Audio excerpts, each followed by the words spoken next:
आता आपण पाहणार आहोत की जी पुढची प्रोसिजर आहे त्या माध्यमातून कोणती प्रक्रिया होत आहे ते देखील आपण बघण्याचा प्रयत्न करूया की त्यासाठी देखील पुन्हा आपल्याला कृती करायची आहे, एक प्रयोग करायचा आहे.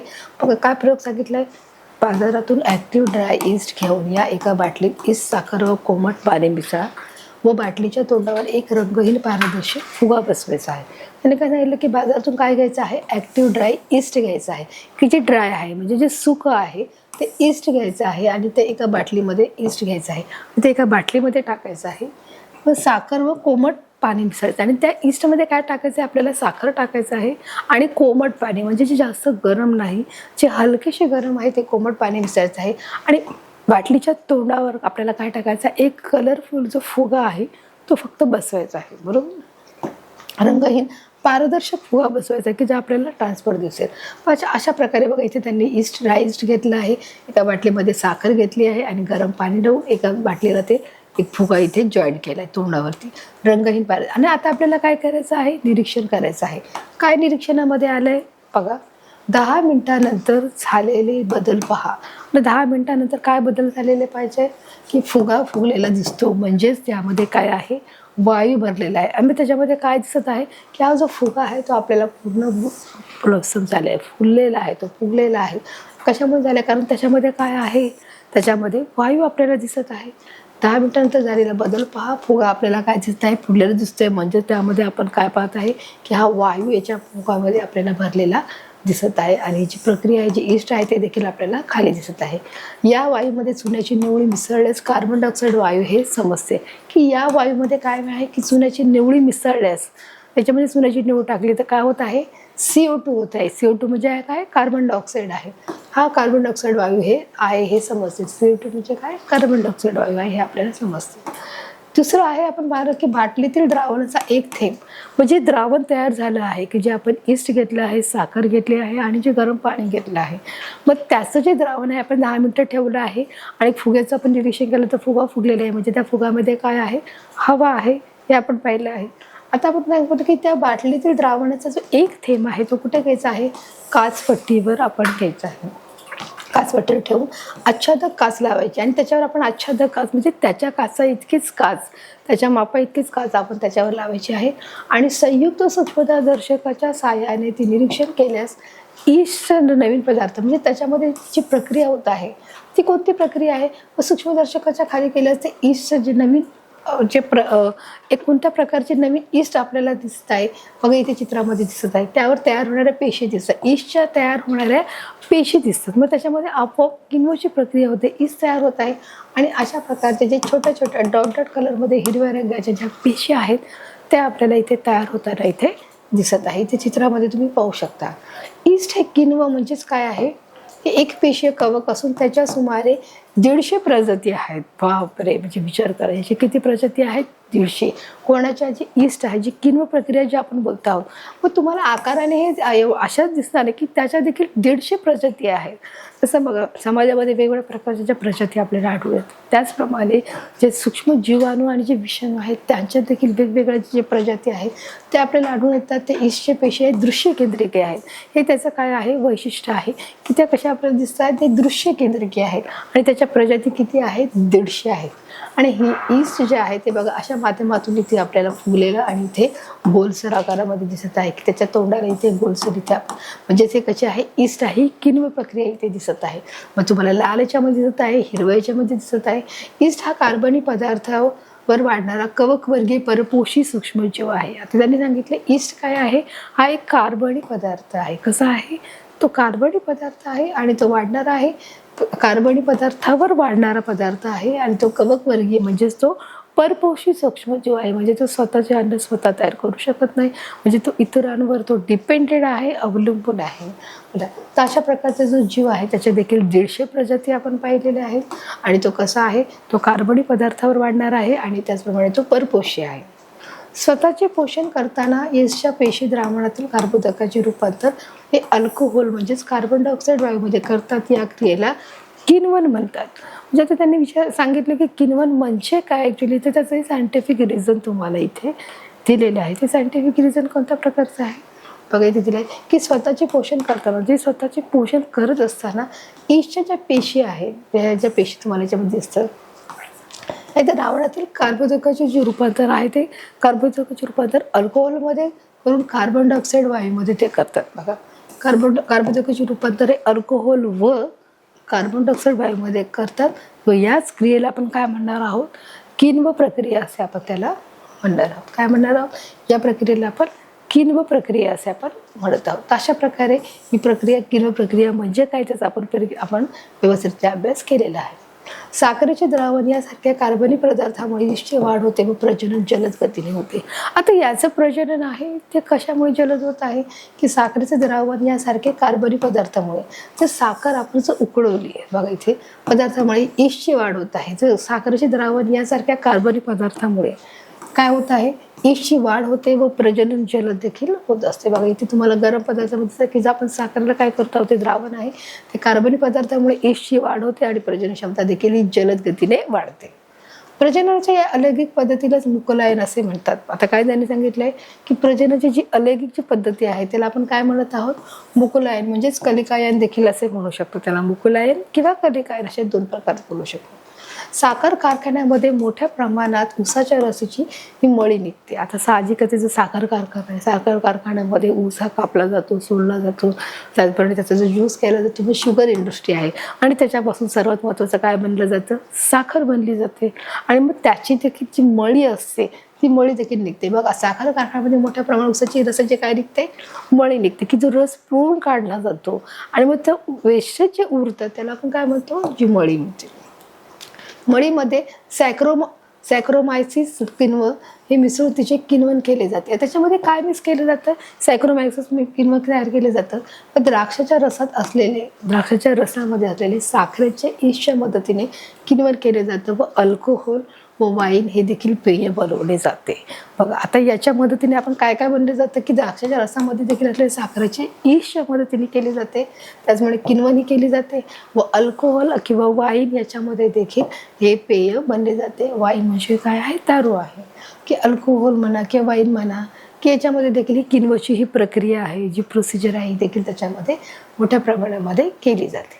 आता जैव उपचार म्हणजे काय, बघा आपण पाहणार आहोत. जैव उपचार म्हणजे काय आहे की पामतेल निर्मितीत तयार होणारे विषारी जे पदार्थ आहेत ते जड धातू क्षार शोषून घेण्यासाठी यारोविया लायोपॉलिटिका हे किण्व देखील वापरतात. आता त्यांनी सांगितलं की जे पामतेल आपण वापरतो, जे पामतेल निर्मितीसाठी म्हणजे प्रोडक्ट निर्माण करण्यासाठी, जे तेल निर्माण करण्यासाठी तयार होणारे विषारी जे पदार्थ आहे, पामतेल निर्मिती तयार होणारे विषारी पदार्थ जड धातू क्षार शोषून घेतात. त्याचे जे जड धातू आहेत ते काय करतात, क्षार शोषून घेण्यासाठी युरोविया लायोपोलाटिक हे किण्व वापरले जाते. कोणते किण्व वापरले जाते, लायोपोलाटिक हे किण्व त्यामध्ये वापरले जाते. अशा प्रकारचं बघा हे जे पाम तेल आहे, हे पाम तेल आपण वापरू शकतो की अतिशय कमी दर्जाचं हे तेल आहे आणि त्याचे सूक्ष्म जीवाणू शोधण्यासाठी देखील लायोपोके नावाचा जीवाणू आपण तिथे पाहतो.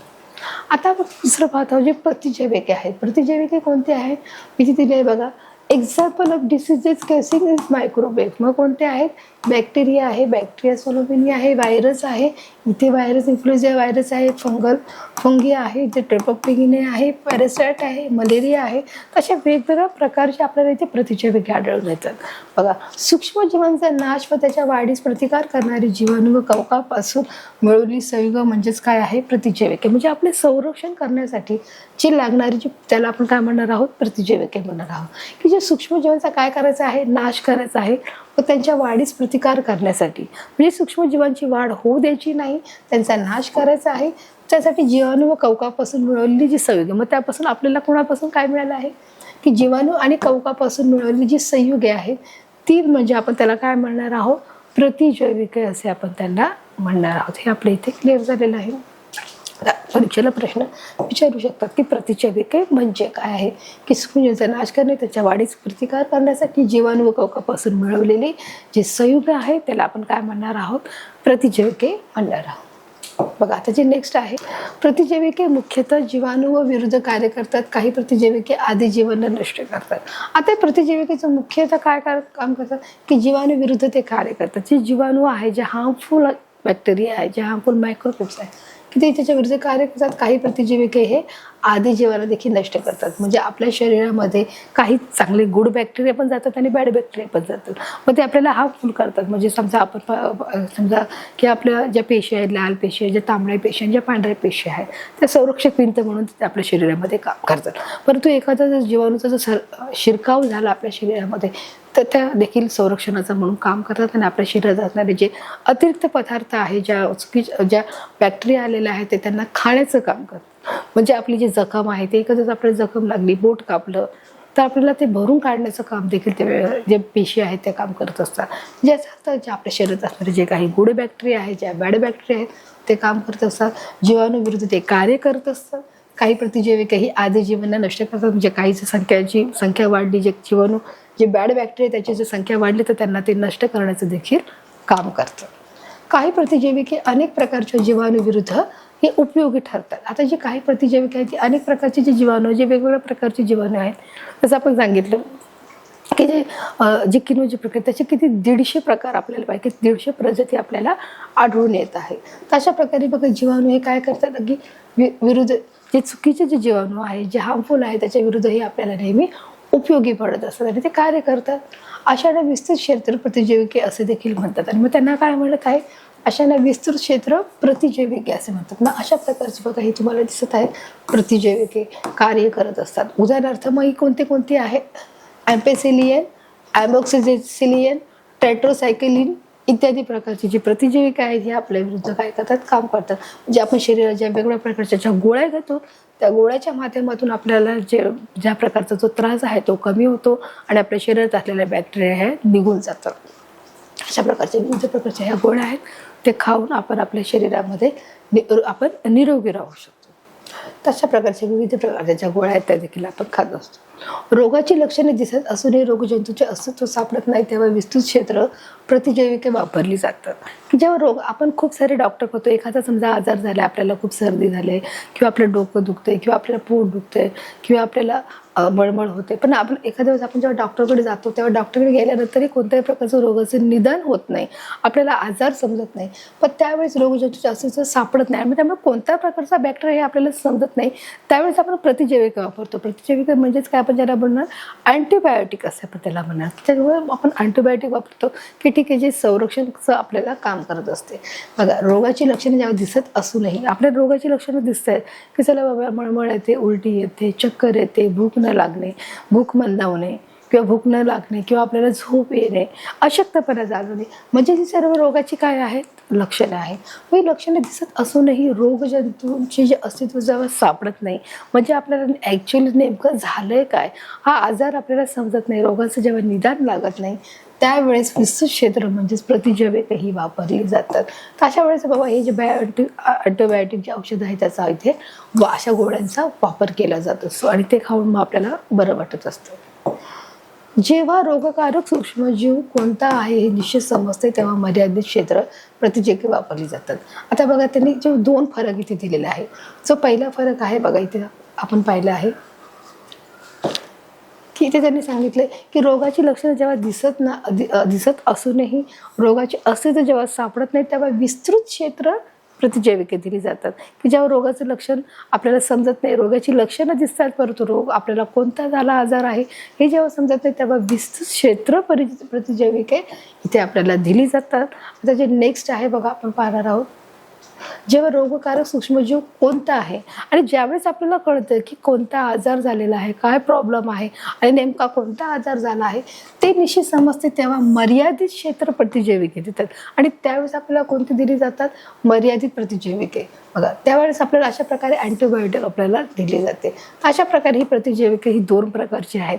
ज्यावेळेस आपल्याला रोगाची लक्षणं कळतात परंतु रोग कळत नाही तेव्हा विस्तृत क्षेत्र प्रतिजैविके दिली जातात.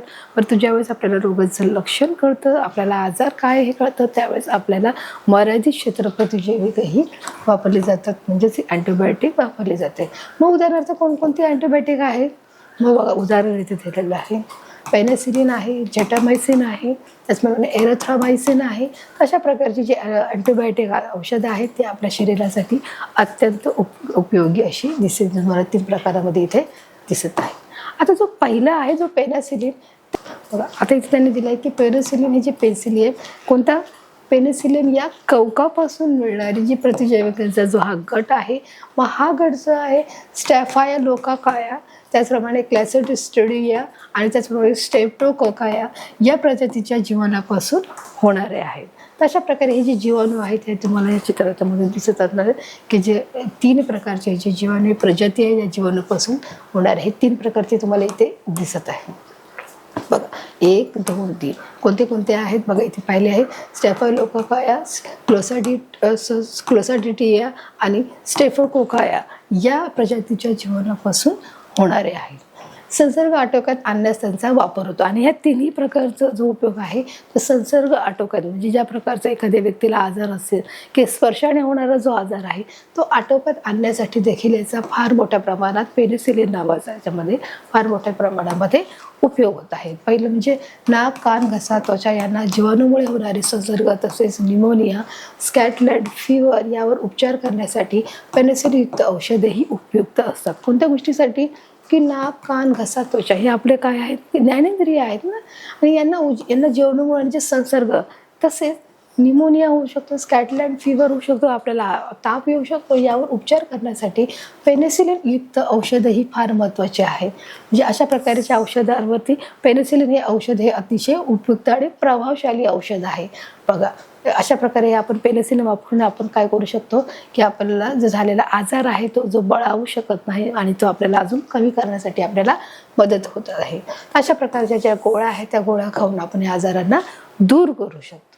बघा आता हे जे डॉक्टरांनी दिले आहेत की सूक्ष्मजीवशास्त्रज्ञाचे जे प्राध्यापक आहेत कोण आहेत, अलेक्झांडर फ्लेमिंग यांनी त्यांच्या प्रयोगशाळेत जगातील पहिले प्रतिजैविके पेनिसिलिनचा शोध लावला. आता हे जे शास्त्रज्ञ आहेत जे एक ब्रिटनचे शास्त्रज्ञ आहेत, एक स्कॉटलंडचे जे शास्त्रज्ञ आहेत त्यांचं नाव आहे अलेक्झांडर फ्लेमिंग. हे 18व्या शतकातले होते आणि त्यांनी मुलांनो की कोणता शास्त्रज्ञ लावला की सूक्ष्मजीवशास्त्राचे प्राध्यापक आहेत आणि त्यांनी या गोष्टीचा शोध लावला की जगातील ते पहिले प्रतिजैविके म्हणजे पेनिसिलिनचा त्यांनी शोध लावल्याबद्दल त्यांना नोबेल पारितोषिक देखील देण्यात आलेले होते. म्हणजे त्यांना स्कॉटलंड या ठिकाणी त्यांचा जन्म झालेला आहे आणि त्याचप्रमाणे त्यांनी ब्रिटनला येऊन त्यांनी हा शोध लावलेला आहे. 1800 शतकामधले ते होते आणि 1900 शतकामध्ये त्यांचं निधन झालेलं आहे. आणि त्यांनी अशा प्रकारे ही पहिलं प्रतिजैविके म्हणजे बायोएंटिटिक जे त्यांनी बनवले गेले आहे जे प्रतिजैविके बनवले आहेत त्याबद्दल त्यांना एक नोबेल पारितोषिक देखील देण्यात आलं आहे. अशा प्रकारे पेनिसिलिनचा देखील त्यांनी शोध लावलेला आहे आणि त्याच्यावर त्यांनी औषध काढलेलं आहे की जेणेकरून नाक, कान, घसा या सर्व गोष्टीवर त्यांनी एक अँटिबायोटिक औषध देखील तयार केलेलं आहे. अशा प्रकारे यांची माहिती आपण याच्यामध्ये घेतलेली आहे.